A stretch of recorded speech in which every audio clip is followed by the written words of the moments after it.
Hello friends, Delhi heritage walk series में आज आपको ले चलते हैं कुतुब मीनार, जो कि दिल्ली के मेहरौली क्षेत्र में स्थित सबसे ऊंची मीनार है और उसकी ऊंचाई है अराउंड 240 फीट। इसे देखने के लिए दूर दूर से सैलानी आते हैं।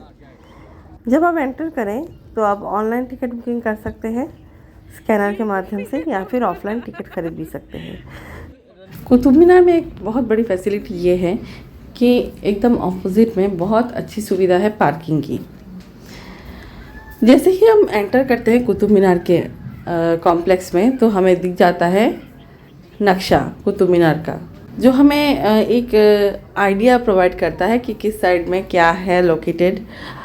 वैसे वहाँ पे बहुत अच्छे अच्छे गाइड्स भी उपलब्ध हैं, आप उनसे कांटेक्ट कर सकते हैं, या फिर आप इंटरनेट के माध्यम से सारी चीज़ों को, सारी जो इमारतें हैं उनके बारे में जानकर फिर दोनों को रिलेट कर सकते हैं। अदरवाइज़ सारी इम्पॉर्टेंट इमारतों के सामने इसी तरह से उनका डिस्क्रिप्शन भी प्रोवाइड कर दिया गया है हिस्ट्री के साथ। कहते हैं कुतुब मीनार के कंस्ट्रक्शन का काम शुरू हुआ था 1199 से सन 1220 के बीचों बीच। फिर काफ़ी सालों तक इसका कंस्ट्रक्शन लगातार चलता रहा। महाराज पृथ्वीराज चौहान को छल से पराजित करने के बाद दिल्ली जीत की खुशी में एक्चुअली यहाँ पे कंस्ट्रक्शन का काम शुरू हुआ था।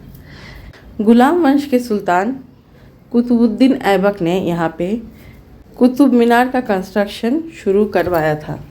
कहते हैं आसपास के 27 किलो का तोड़ के उनके अलग अलग पार्ट्स को जोड़ जोड़ के as a mark of victory indicate करते हुए कुतुब मीनारों की इन दीवारों का कंस्ट्रक्शन कराया गया था। अगर आप क्लोजली देखें इन गुंबदों को या फिर इन दीवारों को, आप क्लियरली देख पाएंगे कि अलग अलग मूर्तियाँ जो भारतीय प्राचीन ट्रेडिशंस को व्यक्त करती हैं, उन्हीं के पार्ट्स को इधर उधर करके लगाए गए हैं। और कभी कभी तो लगता है इतनी हड़बड़ी में ये काम हुआ है कि किसी किसी मूर्ति के पैर, हाथ आदि उल्टे पुल्टे भी लगा दिए गए हैं। कुतुब मीनार के अंदर 355 सीढ़ियाँ हैं। कहते हैं इस कुतुब मीनार का काम इतना लंबा चला कि कुतुबुद्दीन के शासन में इसका सिर्फ एक ही मंजिल या फिर एक ही फ्लोर बन पाया था। इसका जो लास्ट फ्लोर है उसका कंस्ट्रक्शन कराया था फिरोज शाह तुगलक ने, और वो समय था अराउंड 1368 AD। तो आप सोचिए कितने सालों तक इसका कंस्ट्रक्शन चलता रहा। चलिए अभी आपको ले चलते हैं इतिहास के खूंखार चरित्र सुल्तान, जिसके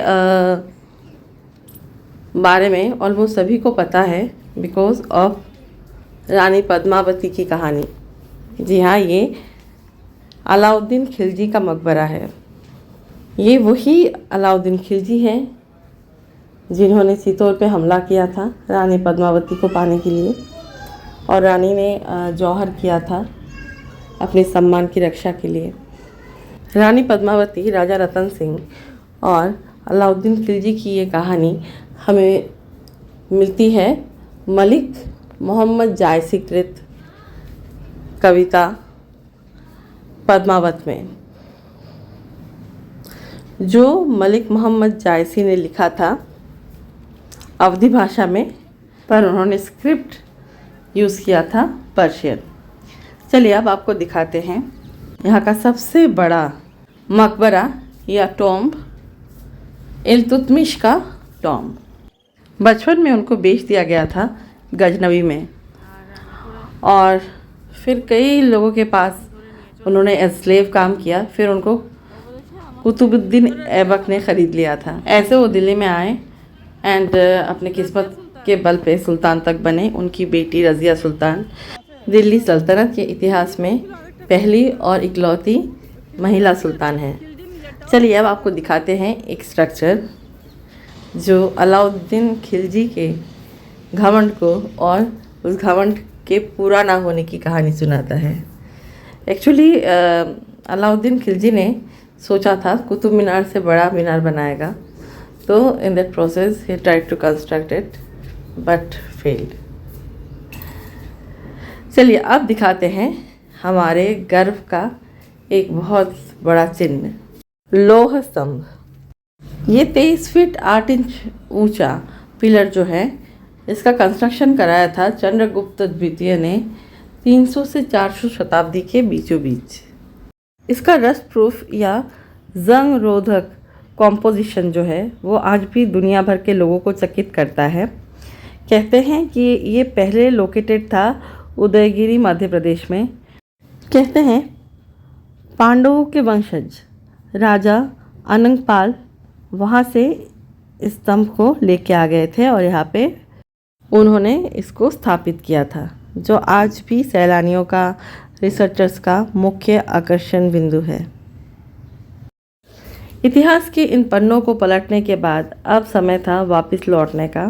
सो व्हाइल कमिंग बैक मुझे ऐसा फील हुआ जैसे सारी दीवारें, मीनारें, बड़े बड़े मॉन्यूमेंट्स चीख चीख के बोल रहे हों, इंसान तो दुनिया में बस थोड़े ही समय के लिए है, जो कुछ तो बनाएगा वो छोड़ के ही जाएगा, बट तेरे साथ तेरे अच्छे कर्म ही जाने हैं, तो अच्छा कर्म करना बहुत ज़रूरी है। चलिए इसी बात के साथ ख़त्म करते हैं आज का blog. Please like, share, comment and subscribe to my channel and please सबको सजेस्ट भी कीजिएगा।